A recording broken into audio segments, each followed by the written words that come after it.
Okay, good morning. What's up, YouTube? Pastor Matt here. Hey, question for you. Have you ever been to a party and you found that the conversation isn't as thrilling as you might have hoped, and you find your eyes wandering, and what do you look upon but the bookshelves, of course, in the room of the party where you're at? Had that very occasion a while back. I was gathering with some friends, and I found myself, as I always do, looking at the books on the bookshelves.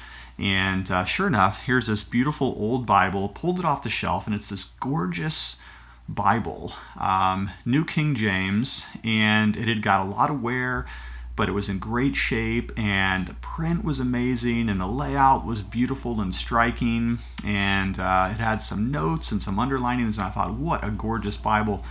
And I looked at it, and it was one of the older open Bibles, and I was so delighted then when I received the new version of the Open Bible, which is a classic study personal reader Bible that's been around for a while but has recently been reintroduced to the market by Thomas Nelson. I did receive this Bible free for review, so what's coming in the next few moments is a pretty honest review of this Bible with a lot of positive things to say, and then one or two critiques that I might make about this Bible. So let's go ahead and we're going to open this up. Now, this is the brown leather soft edition, which means that it looks like leather, but it actually is not leather, as I drop the box cover. Nothing particularly fancy on the spine here. In fact, I kind of imagine that this is going to get worn off with a lot of use. There's no raised ribs or etched ribs, anything like that. But it does have perimeter stitching, and this is a paste down binding, which means that it's not edge lined, so that's okay. But it's paper paste down. By the way, this Bible's available for under $50, so that's a pretty good deal. And I do believe it comes in some higher end editions that have a real leather cover, but I don't have that one in front of me right now. Okay, so kind of a neat looking, I guess it's called a Japanese paper here to bind the cover to the book block. But what we're really interested in this Bible is the beautiful layout. And I'm just going to open to any random page here. And what we're going to see that this is not necessarily a study Bible that has notes on every single page. That's not what this is. It's not like the ESV study Bible, for instance, which has huge sections of notes on every page. But this really is a perfect reading or preaching and teaching Bible. We have, of course, two columns. We have center references. One of the beautiful features about this is that this is picked up on the new trend of using red for your reference cues, so you can easily relate the verse in the column to the reference in the margin in red. Very, very helpful. This Bible is line matched on very excellent paper with extremely minimal ghosting. We can see just a tiny bit there.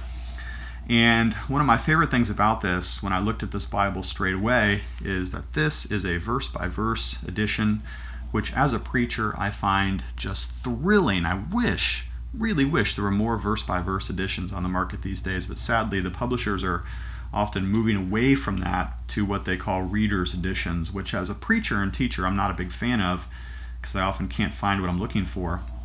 But here the verse numbers are all left adjusted, so you can easily find the verse. And so altogether we have a very beautiful layout. Now, what makes this an open Bible, though, is the study features that come with the Bible. So let's go ahead and look at some of them. Excuse me. First of all, let's turn to any book of the Bible here and just have a look. Here's Song of Solomon. Now we're going to see some of the study features that are applied to the text. We have book introductions, something about the book, the author, the time, context. Every book has how Christ can be seen in that book, keys to interpretation, a survey, and then a very nicely done outline section. That is true for every single book of the Bible. Now you will find at times that there are certain sections. I'm going to go all the way to the front of the Bible here to show you some examples of these. That you have these little note sections in the bottom which tend to be either theological or of a devotional nature. Now what's kind of neat about these is you can see this one here, the unity of the Trinity. You read a couple of paragraphs about the Trinity, and then it gives you a suggested place to go for more study. So I could go from Genesis to 2 Corinthians 13 on the persons of the Trinity. So from the unity of the Trinity to the persons of the Trinity. Here's another one, the Edenic covenants. If I want to read a little bit about that, I can then turn to the Adamic covenants in Genesis chapter 3.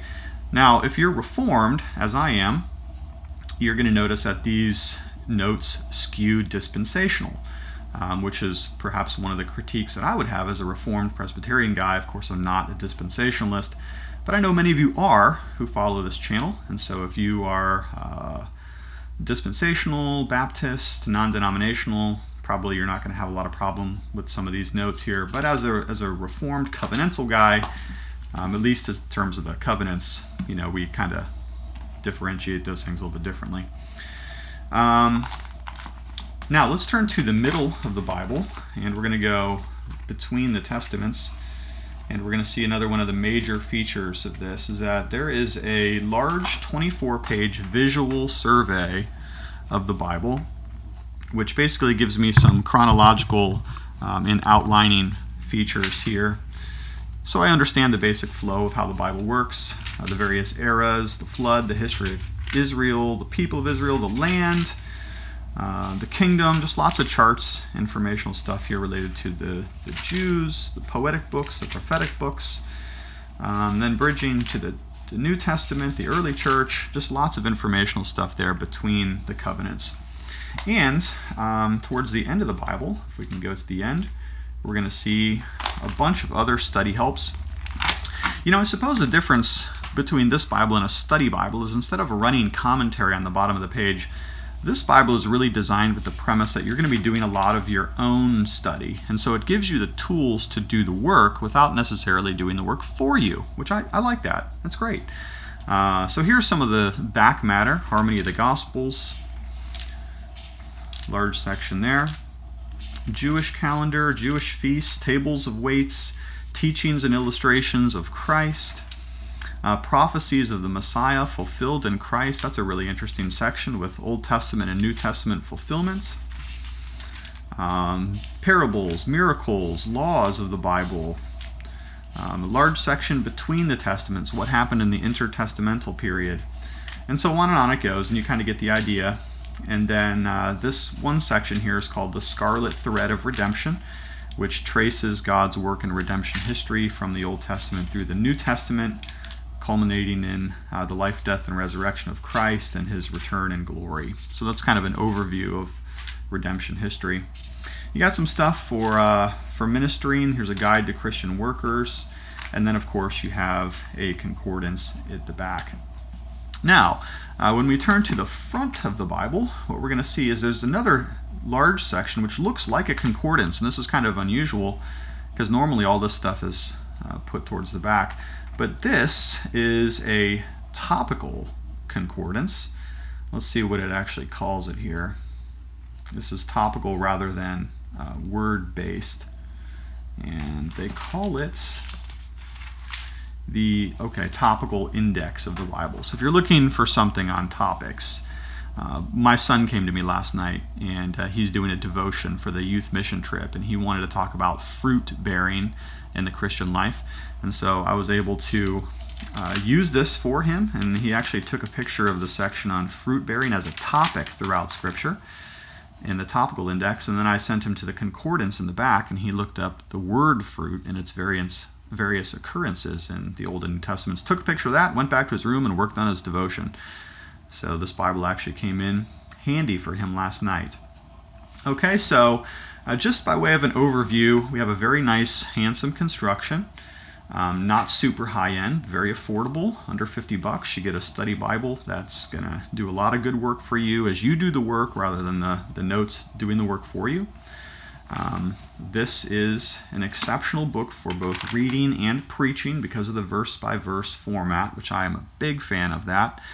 And now let me go to my critique of this Bible. There's one thing that kind of curiosified me, and I don't mean to dig on this, but when you look at the open Bible section here, several times it commends itself as a scholarly Bible. So for instance, in this opening paragraph, in combining scholarly commentary, etc., and etc., and it uses that word scholarly a couple of times. Now, as a scholar myself, I'm interested, well, who are the scholars? And you look to the contributors page, and there's only about 12 of them, which is, first of all, I kind of thought that was a little bit surprising, because when you go to like the ESV Study Bible, you get like 40 of the best scholars in the world today, absolute experts on each one of the books of the Bible, theologians of great renown. And these guys, I have to admit, these 12 or so people, most of them I've honestly never heard of. And not only that, but looking at some of these guys, they have some interesting qualifications that I'm not sure really qualifies them as scholarly. So for instance, we've got a co-pastor, a Church of Christ guy. This person has no particular ministry that I'm seeing here. Here's an Assemblies of God radio evangelist. Is that scholarly? I mean, I guess.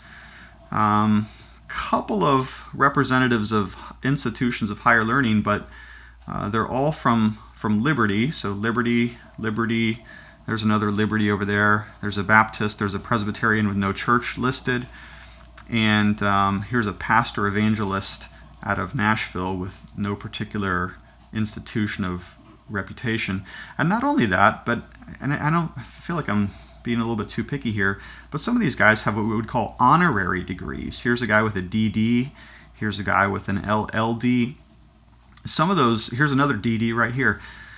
Now, some of those were considered in England legitimate university academic degrees, but in today's standards, the DD and the LLD, those are honorary degrees that are typically given to a person from a lifetime of ministry. So to call that an excellent team of scholars is a bit of a stretch. Radio guy, a couple of parachurch ministry representatives.